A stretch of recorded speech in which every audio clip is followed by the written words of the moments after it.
house, in the house. Hello gamers and welcome to another Tera Online Boss Rundown video with AzureIsuma. This video will be the one I should have uploaded before I took my little vacation but couldn't find the footage because this is beta footage. So now here we are at Saravash's Ascent. The first boss you'll meet in your climb is Kaizo.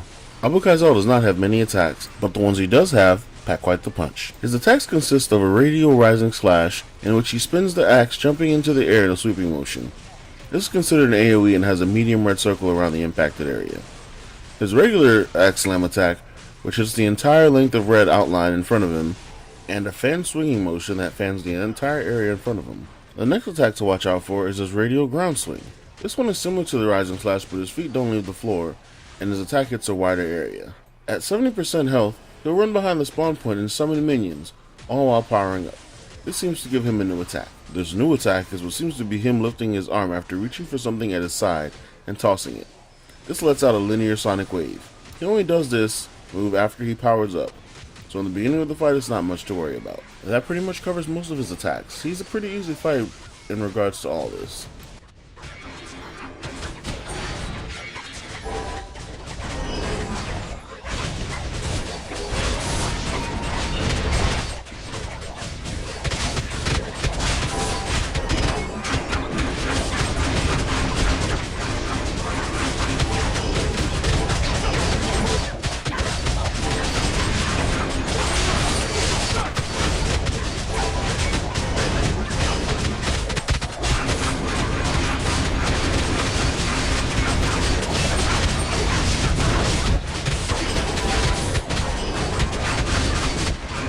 And after he's down for the count, you move on to your next target, Samael. He's actually the easiest boss of this run. Then again, you may think Kaizo is easier. Samael is just a flurry of normal attacks and charges, all of them being frontal unless his aggro changes before his body position does.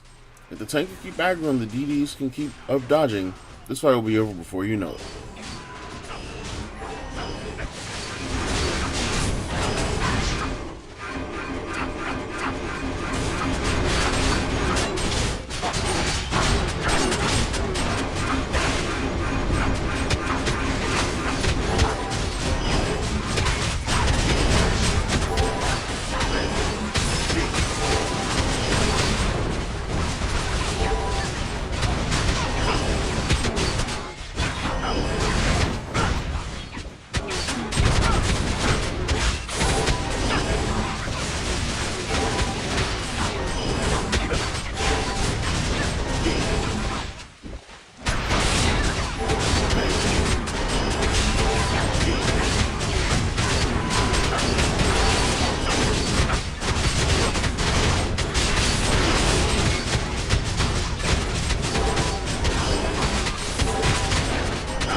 Next up is the Basilisk Namburus. This boss is a lot to take in compared to the previous two, but if you face Basilisk outside of Bastion Lock, they should be very similar. Namburus is a flurry of attacks which seem to go off in no specific order. His main attacks are the ones that target who he's aggro to, being a claw smash and a violent headbutt, and one hitting anyone that may be behind him with a tail whip. While these two attacks don't seem so threatening, his head swing certainly is and can quickly claim lives of anyone who is too close to the point of origin and finishing. This attack is indicated by a semicircle missing a small fraction on one side. Pray to be on the side that's missing if you are close. You've dodged his head swing and other basic attacks, and now he's mad and ready to turn on the fire. This fire breath is indicated like one of his other attacks, but with only a slight difference: the range. The range of Namburus' forward leap is insane, and so is the amount of damage it can do if you're unlucky enough to be in front of it, and not be the tank. Luckily, the attack only goes forward. His final known attack, however, goes straight up and down. It is a jump attack, with a larger radius than the regular Basilisk, and can even one-shot poorly geared tanks. However, this attack is easily avoidable by the backside DPS, and the only one who should be readily able to deal with it is a blocking tank. Other than that, Namor should be ready to fall.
This brings us to the final boss of this area, Saravash.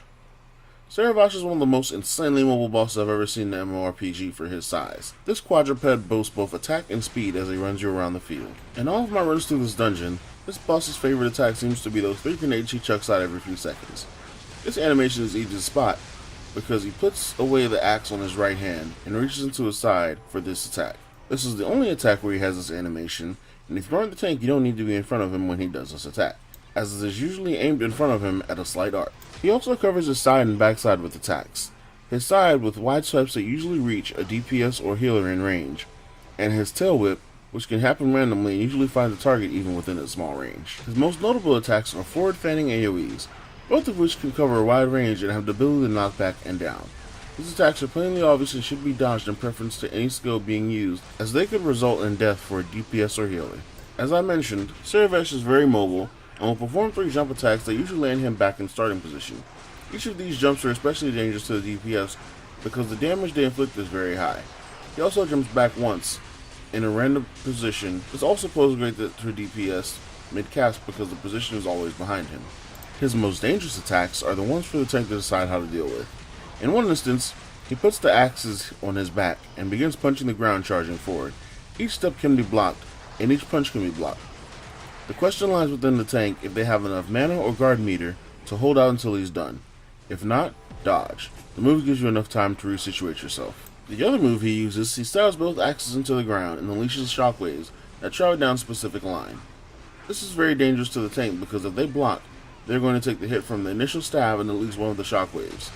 But if the position is wrong, they can take the hit from 2 of the shockwaves, and these are continuous hits, so you get hit by the first 2 travels, and then it completely goes past. This all depends on their mana and guard meter. But once again, this move is highly telegraphed, and you can easily dodge it from any position you're in. Just make sure you're not mid-cast.